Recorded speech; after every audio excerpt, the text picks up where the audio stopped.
Hello and welcome to Civil War Weekly, the podcast that answers the question, what happened this week in the American Civil War?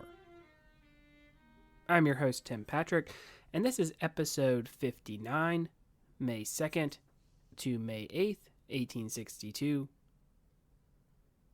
Last week, we had the Union Army advancing on Corinth. Henry Halleck and his army will be involved in that pseudo-siege for some time. We also got to take a look at the Great Locomotive Chase, which is one of the more famous incidents of the war, and actually made even more famous by a silent film called The General, and a Disney production, which, as I mentioned last week, we will review in a Patreon episode. Just a note about the Patreon as well, just want to mention while we're on that subject, we do have an episode from last month here now in April. We did The Good, the Bad, and the Ugly. We did a movie review for that and how that connected to the Civil War. That's the backdrop of that movie, right? And we will go ahead and just put it on the calendar here coming out soon. For the Great Locomotive Chase as well. So we're going to do back-to-back movie reviews.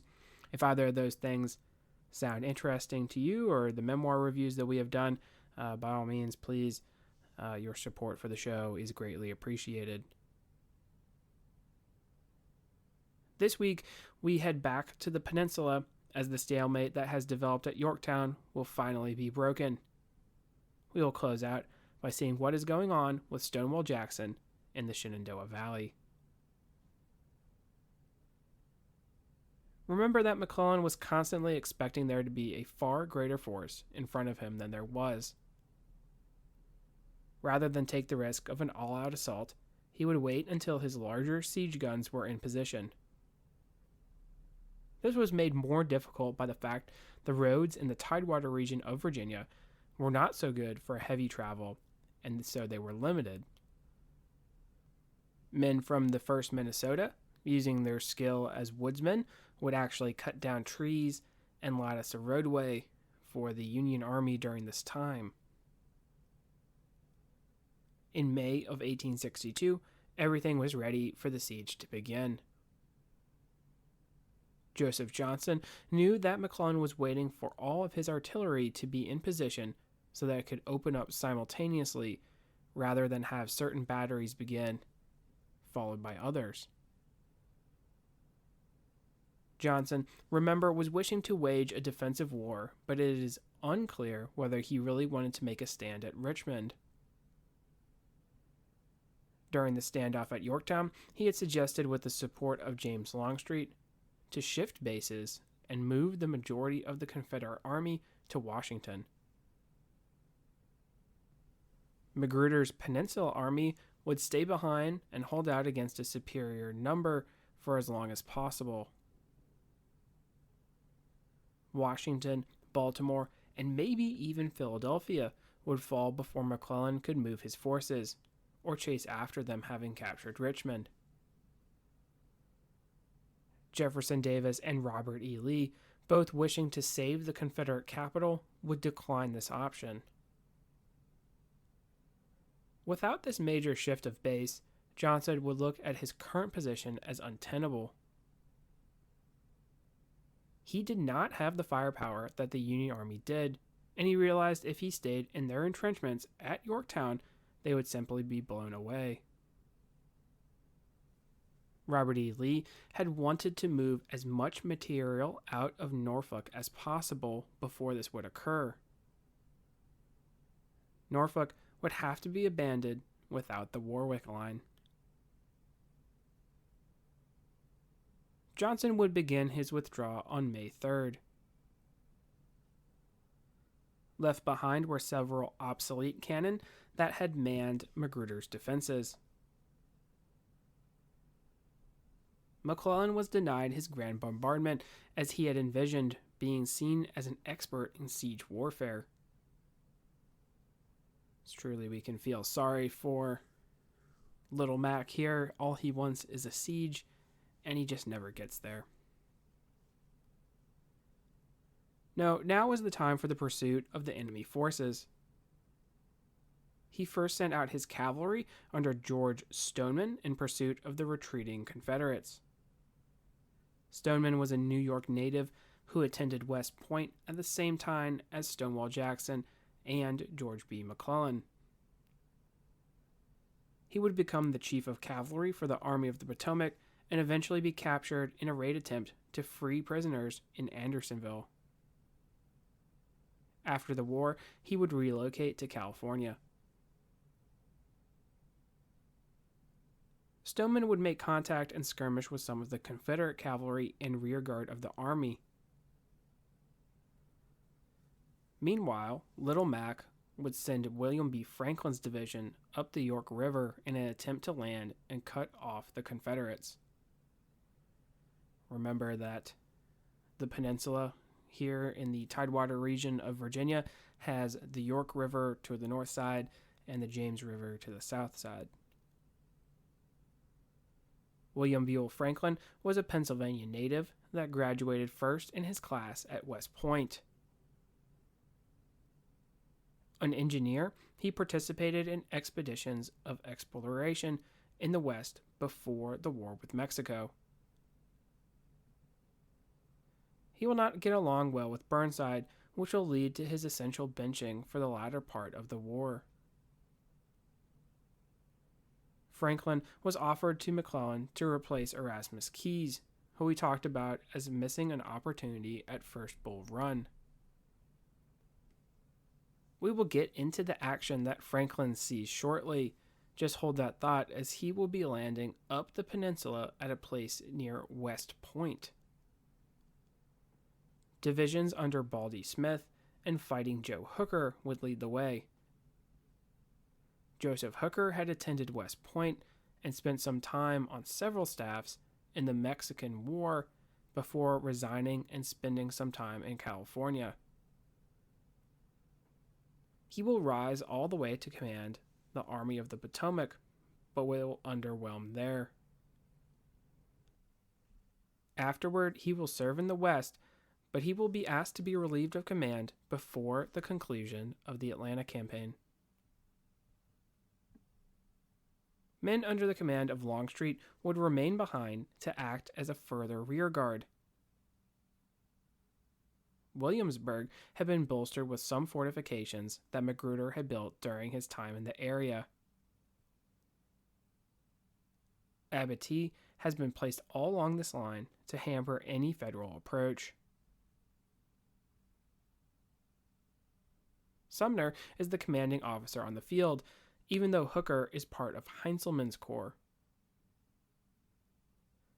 I have seen a quote from a foreign observer questioning the fighting capabilities of the older Sumner, arguing that in his 60s, the complexities of modern warfare had outpaced the command. Unfortunately for Union soldiers advancing on May 5th, it would seem that this evaluation was correct. Given Sumner's presence, the action at Williamsburg is also unique because at one point, there is a plethora of corps commanders present, but not enough men on the field. McClellan would not arrive until later in the day. Facing off against Hooker's men are mostly South Carolinians under Richard Anderson. Anderson was a South Carolina native and West Point graduate, who will be a longtime subordinate of James Longstreet throughout the war. His forces occupy a position called Fort Magruder. Hooker has artillery move into position in a cornfield near the road he is traveling on. These pieces are from Battery H in the 1st U.S. Artillery, and we have met them before in the bombarding of Fort Sumter. With the increasing incoming rounds from the rebel guns, many of the men from Battery H turn and run. Charles Wainwright, the artillery commander, will desperately call for volunteers from reserve units to take control of his guns after giving up trying to keep the 1st U.S. in place. Wainwright had even smacked men with the flat of his sword and move them back to their guns at sword point. His call is answered by a New York battery who will get the guns returning on the Confederates. Hooker's brigade of New Jersey regiments is soon formed up on his left. They are attacked in the dense woods by a Mississippi regiment under Cadamus Wilcox, joined by rebel reinforcements of the 9th and 10th Alabama. Soon 2 more regiments would join the fight. With Hooker's 1st Brigade already in position facing Fort Magruder, he will deploy his last brigade, the Excelsior Brigade, made up of regiments from New York City. Of these, he only has the 72nd New York to join the line on his left. Seeing that there could be an advantage, Longstreet would move A.P. Hill into position to support an attack by Richard Anderson. Ambrose Powell Hill was a Virginia native and had fought in the Seminole and Mexican-American Wars. He will spend a large time under Jackson, but would not get along with his superior, actually being accused of insubordination. It is really no wonder they did not get along. Jackson was quiet and pious compared to the more flamboyant and agnostic Hill. On May 5th, Anderson would push A.P. Hill into the woods to turn the tide on the Union left. With their weight in numbers, supported by George Pickett's brigade, the Union regiments will be moved back toward the road and the position of Wainwright's guns. Hooker has to switch his regiments to meet this new threat, deploying all his reserves. Confederates in Fort Magruder would advance and fire on the artillery and remaining soldiers. The fighting is chaotic at times, hand-to-hand between the two sides. Another note about the battle which made it difficult was that it was actually raining, which added to the visibility problems, along with movement issues due to the mud. Reinforcements on both sides were on standby. D.H. Hill has been recalled from his march to Richmond and will move to support the right flank. Sumner had kept Baldy Smith in reserve as he expects there to be an attack on his center. Eventually, a brigade from Erasmus Keyes' corps will advance to the sound of Hooker's fight. This is John Peck's brigade from Darius Couch's division, and they will line up on the original right flank of Hooker's line. Jeb Stuart will deploy his horse artillery, which will force the Federal line to waver, combined with a rebel infantry charge from South Carolina men of Magruder. With the entire situation looking grim, Samuel Heintzelman will search for a band to play music. Heintzelman will order the band member to play, barking, "It's all you're good for." Eventually, he gathers enough men to play Yankee Doodle, which goes a long way to giving Hooker's men courage. Despite the music, Anderson will eventually move all the Confederate regiments in an all-out assault that breaks Hooker's line. Phil Kearny and his division arrive on the field to prevent a terrible rout. Kearny is a New Jersey native and has one arm, having lost it in the war with Mexico. Yankee Doodle is still playing, which adds to the Union morale.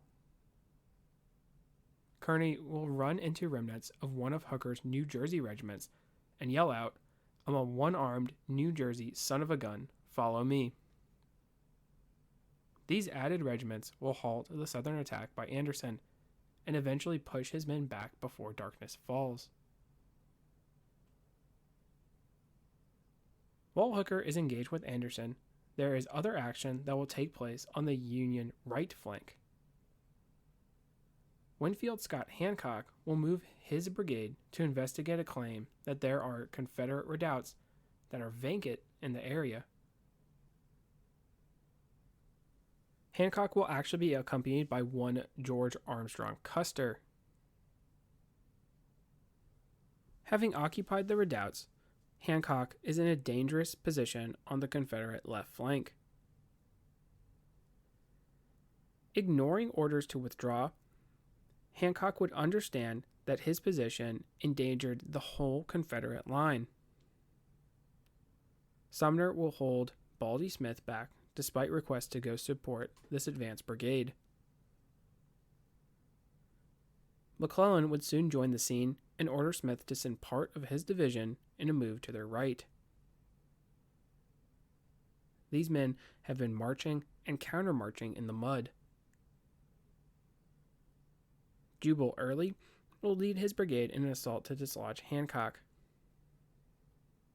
D.H. Hill will join him in leading regiments through the woods in an attempt to flank the Federals. At this point, Hancock was actually going to retire his forces, but in the last moment before he orders this, Jubal Early pops out of the woods to his front. They had miscalculated how far they needed to go through the woods and found themselves in the front of Hancock's infantry and artillery. This would probably be fairly alarming considering that the plan was to come in behind Hancock's line. So obviously, a little bit of an oopsie there. Rather than withdraw, Jubal Early will lead his men in an assault on the Union position. He would be wounded in the shoulder and forced to retire. D.H. Hill will lead North Carolina men in the same position as Early. One regiment is all that remains of the brigade, the others becoming lost. The 5th North Carolina would join the 20th Virginia, the only two regiments to face off against Hancock. Hancock will countercharge the two regiments, forcing their withdrawal. At this point, Baldy Smith would finally arrive close to dark. At the conclusion of hostilities on the 5th, there was little gained by either side. Williamsburg can be considered a draw, although the Union would claim victory, and the Confederates would use the desperate charges against Hancock as heroic propaganda. Including the cavalry skirmishes, the casualties were 2,283 for the Union and 1,682 for the Confederates. That night, the rebels would continue their march toward Richmond. Williamsburg is often considered one of these lesser-known battles of the Civil War. It's important for a couple of reasons. The first is that this is going to be McClellan's first real battle in the East, right? He was out in the western part of Virginia, but this is going to be his first time on the big stage, so to speak. Williamsburg is also going to be important for McClellan more on a personal level because it's after Williamsburg, it's after Seven Pines that McClellan starts to realize that he has a distaste for sending men into combat scenarios where they're potentially going to sustain heavy casualties. So that is important to note as we are moving forward. So if you recall, I told you to remember the landing of Franklin's troops further up the York River. Well, on May 7th, they would have successfully landed near West Point at a place called Eltham's Landing and would be engaging Confederate troops. Franklin and his division had arrived too late to participate in the siege at Yorktown, but as the Confederates withdrew, McClellan had seen an opportunity to cut off the rebels. In fact, during the early stages at Williamsburg, McClellan had been busy supervising the departure of Franklin on the 5th. Johnson was continuing his retreat back toward Richmond on May 5th and 6th. His second in command was Gustavus Smith. Smith would receive the task of protecting the roadway and the retreat back to Richmond. Smith would have at his disposal troops under William Whiting and Hampton's Legion. Franklin's men had established a beachhead on May 6th. After enemy pickets were captured, Franklin would halt in order to assess how large the enemy was in the area. Skirmishing would take place that night. On the 7th, Whiting would lead an assault on Franklin's men. Under Whiting is the Texas Brigade of John Bell Hood. While Wade Hampton and his legion hits the Federals on the left flank, Hood would order his men forward and actually send out word to his men to keep their weapons unloaded. This would help in the element of surprise. One of his Texas troopers would disobey orders and in the process actually save Hood with a well-aimed shot at an enemy soldier. Hood had been challenged by the Federal pickets, and he was in a sticky situation until the Texas private saved him. Hood would then deploy his Texas Brigade and move them through the woods, driving back the Federals. Franklin would form his men closer to the landing. Facing a stronger position, the Confederates would not press a further attack. Eltham's landing would end with a successful check of Franklin's troops. As a result, Johnson's supplies would be safe in their continued move to Richmond. Casualties compared to Williamsburg were lighter, 194 for the Union and 48 for the Confederates. Soon, the Union Army would be able to see the spires and hear the bells of Richmond. Let's head back over to the Shenandoah Valley and see what has been happening there. When last in the area, we fought the Battle of Kernstown, which is arguably going to be Jackson's only defeat of the war. Afterwards, there would be a reshuffling of the deck on both sides. While the Union command in the valley was confident they had dealt Jackson a knockout blow during the battle, Lincoln was not going to comply with the wishes of McClellan and start sending him more men. In fact, James Wadsworth, who was commanding the defense of Washington, would tell the president that the forces there were inadequate for that purpose.